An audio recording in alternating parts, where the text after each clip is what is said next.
Chapitre entre 36 et 37, quatrième partie du discours d'Élishu. Après avoir réfuté diverses assertions de Job, Élishu, sans se rattacher cette fois-ci à rien de ce que Job avait pu dire, développe la pensée qui lui tient le plus à cœur, à savoir que la souffrance est envoyée au juste pour le purifier de toute racine de péché et pour le préserver de toute chute. Verset 1. Verset 1 à 4. Introduction. Élishu continua et non pas repris la parole, comme au commencement des 2 chapitres précédents. Ici Élishu n'a pas invité Job à répondre. Aussi lui dit-il au verset 2, « Ne t'impatiente pas, si je continue à te parler, je n'ai pas épuisé les arguments qui plaident en faveur de Dieu. » Verset 3. « Je tirerai mon savoir de loin, je veux examiner la question dans toute son étendue, la traiter à fond. » Verset 4. Un homme de parfait savoir.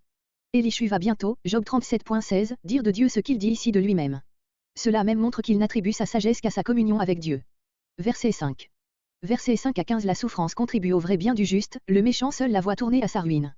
Mais il ne méprise personne, littéralement, mais il ne méprise pas. Nul malheureux n'est trop petit à ses yeux pour qu'il s'occupe de lui. Dans les chapitres 9 et 10, Job a accusé Dieu d'abuser vis-à-vis des petits de sa force écrasante. Deuxième partie du verset, non seulement Dieu est compatissant et veut rendre une parfaite justice, mais il le peut. Verset 6. Ce n'est que contre les méchants que Dieu sévit.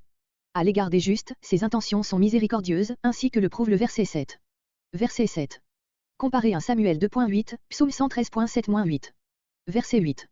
S'ils sont enserrés, si, en attendant l'élévation finale, verset 7, ils sont pour un temps enserrés. Verset 9. Leur conduite, leur faute, car ils se sont énorgueillis. Car signifie ici, à savoir que, au fond de leur conduite il y avait de l'orgueil, la plus grande des fautes et la plus dangereuse des dispositions. La souffrance est donc un avertissement destiné à faire connaître au juste le fond de son propre cœur. Verset 10. Il leur dit de renoncer à l'iniquité, au péché suprême, Luc 16.15. Verset 11. S'il écoute. Tout dépend de la manière dont il profite des dispensations de Dieu. Voir verset 12. S'il n'écoute pas. Comparez Ésaïe 1.19-20. Verset 12. Il meurt transpercé. Comparez Job 33.18. Dans leur inintelligence et par elle. Verset 13. Verset 13 à 15. Ces 2 classes de personnes sont opposées encore une fois l'une à l'autre, mais dans un ordre inverse. Ne prie pas, littéralement, ne crie pas. Verset 14. Leur vie s'en va comme celle des débauchés, qui se prostituent dans les fêtes religieuses des idolâtres. Verset 15. Reprise des versets 8 à 10. Verset 16. Verset 16 à 25. Exhortation directe adressée à Job. Qu'il accepte ainsi ses souffrances et tout finira bien pour lui. Il t'aurait retiré de la détresse, littéralement, retiré de la gueule de la détresse.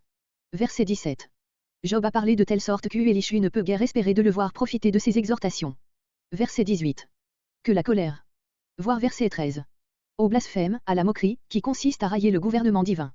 Que la grandeur de la rançon.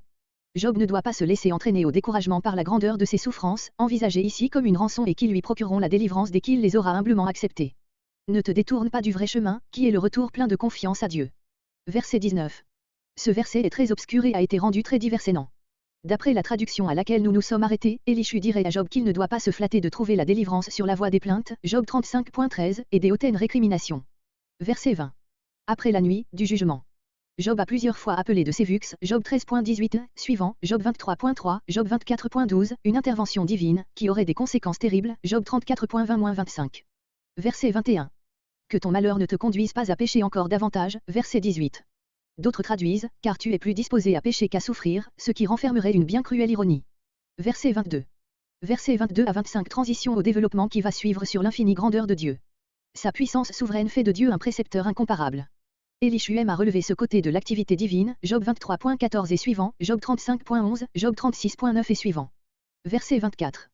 Au lieu de blâmer Dieu, Job devrait se joindre à tous ceux qui le louent. Verset 25. Ne les contemple que de loin, comme Job lui-même l'a dit déjà, Job 26.14. Verset 26. Verset 36.26 à 37.13. Élishu exalte la gloire de Dieu, telle qu'elle se montre dans la nature et particulièrement, Job 36.29, Job 37.5, dans les orages. Verset 29. Le fracas de son pavillon, le bruit dont retentissent à chaque éclat de la foudre les nuages eux-mêmes dont Dieu s'enveloppe, Psaume 18.11-12. Verset 30. Verset 30 à 32. L'orage se prépare. Dieu étend sur lui-même sa lumière, la lumière où il habite, dont les éclairs ne sont que des manifestations partielles. Il se couvre des profondeurs de la mer, littéralement, il a pris pour couverture les racines de la mer, les nuées épaisses formées par l'évaporation des océans. Notre verset fait allusion aux alternatives de lumière et de ténèbres qui se produisent dans les orages. Verset 31. C'est par là qu'il juge les peuples et qu'il leur donne, les orages peuvent être terribles et bienfaisants. Verset 32. Voir verset 31. Verset 33. Son grondement l'annonce. Le grondement de Dieu, c'est-à-dire les coups de